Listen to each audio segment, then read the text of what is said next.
con cualquier pretexto habían sido declarados exentos, se presentaron ahora voluntariamente para los trabajos forzados.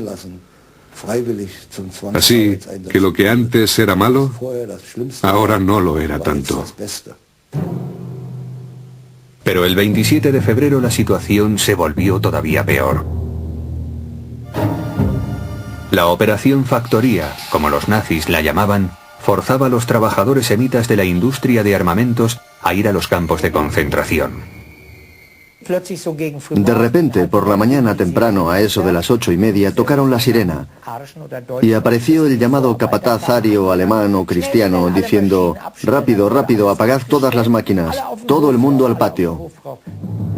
Hasta entonces los que tenían parientes que no eran semitas podían quedarse en Berlín.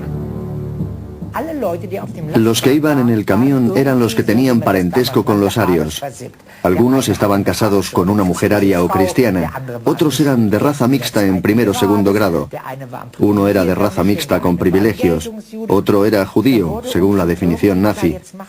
Estaba claro que iban a hacer algo poco común. Para nuestra sorpresa, el camión entró en la ciudad, en el mismo centro, en la Rosenstrasse, al lado del Alexanderplatz, que entonces y ahora era el centro de Berlín. La Rosenstrasse, Berlín. En ella hacinaron a más de 1000 personas en un antiguo edificio de oficinas. Hombres, mujeres y niños. Los miembros de familias cristianas se enteraron enseguida de lo que les estaba ocurriendo a sus familiares semitas. La noticia se propagó en Berlín como la pólvora. Algunos judíos no habían sido deportados al este, sino llevados a la Rosenstrasse. Para los que estábamos en este lugar, surgía un nuevo rumor a cada instante. Se decía, por ejemplo, que los que fueran de raza mixta serían fumigados, así como los trabajadores forzados que podían tener hijos. Una hora más tarde se decía: no, nos van a deportar a Theresienstadt. A la mañana siguiente, los familiares de los recluidos fueron a la Rosenstrasse y permanecieron en silencio protestando contra la detención de sus familiares. Mi tía Frida, mi frágil y tímida tía, la tía Ana y todas las tías que se habían resistido a luchar hasta ahora, estaban allí, unidas de la mano. Fue la primera y única manifestación en Alemania en apoyo a los judíos. Algunas veces había tanta gente que el tráfico tuvo que ser desviado. Acordonaron la Rosenstrasse, que estaba justo en medio de la ciudad. Era una calle pequeña y estrecha. Un autobús que pasaba por ella fue desviado. Hubo instantes en que se arremolinaban 1000 personas, en otros reinó la calma. A veces se oían gritos de devolvednos a nuestros niños o devolvednos a nuestros hombres, gritos así. En la noche del 1 de marzo de 1943, los británicos realizaron el mayor bombardeo contra Berlín hasta la fecha. Para los prisioneros en la Rosenstrasse, los refugios antiaéreos permanecieron cerrados. Nos pareció que los bombardeos eran como una liberación. Los estábamos esperando. Eran un acontecimiento casi espiritual. Cuando llegaron todos lloramos, aunque si nos hubieran alcanzado, habríamos muerto. Al día siguiente del bombardeo continuó la protesta en la Rosenstrasse, hasta que ocurrió algo que nadie esperaba. El régimen transigió, los judíos presos fueron liberados.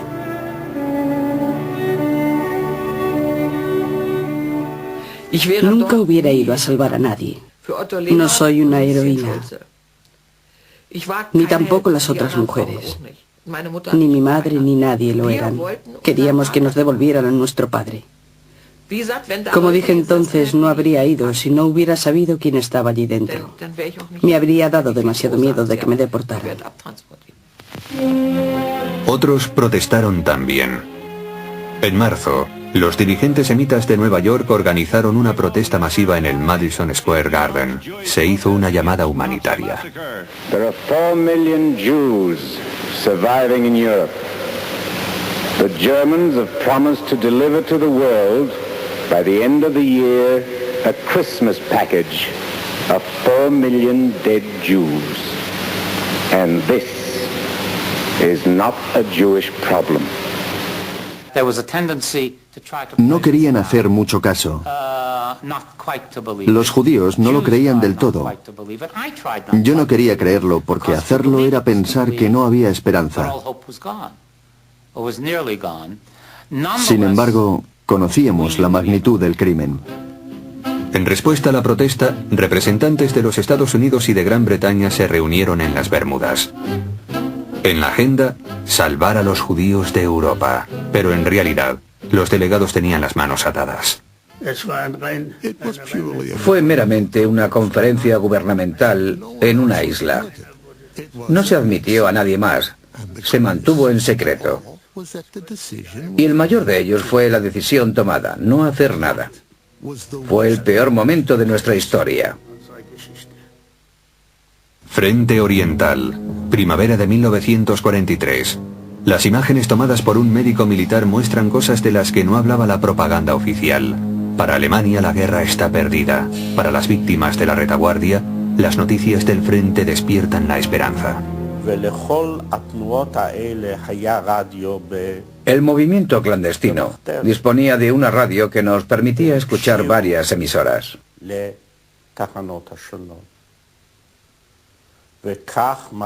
Eso significaba que podíamos enterarnos de lo que sucedía en el frente, algo que tenía una gran importancia para nuestra moral. Saber lo que estaba ocurriendo nos daba esperanzas y fe en el futuro.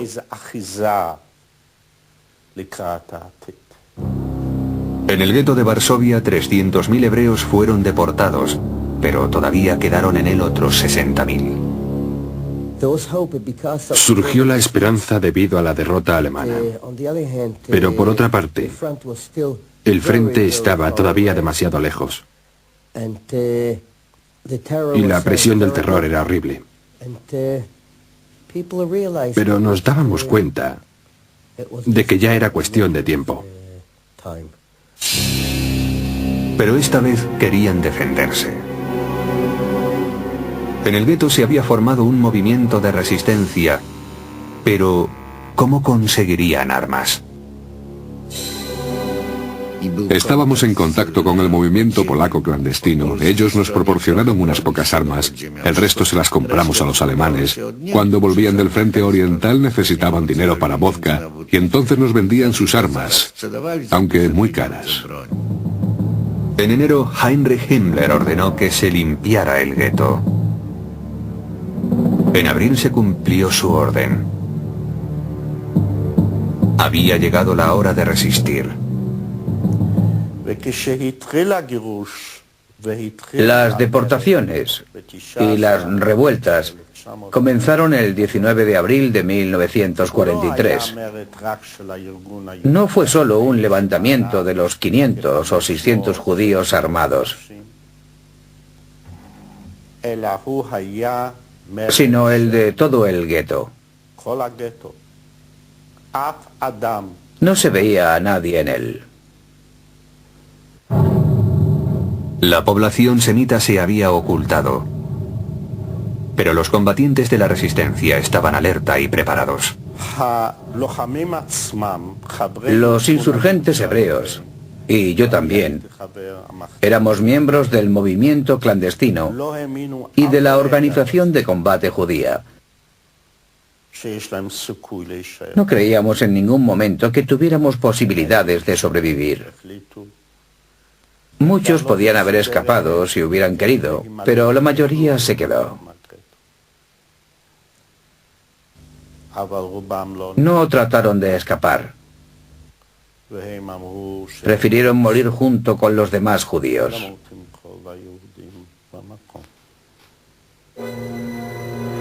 Los primeros enfrentamientos comenzaron cuando incendiaron un vehículo armado alemán. A continuación y de forma inesperada, las SS se retiraron. Nadie creía que sobreviviríamos, yo tampoco. Pero quería hacer algo. Quería vengarme de aquellos que habían matado a mi familia, mis amigos, mi gente. 20 de abril de 1943. Día siguiente a la invasión alemana del gueto de Varsovia. Es el cumpleaños de Hitler. La resistencia del gueto debía ser aniquilada de cualquier modo.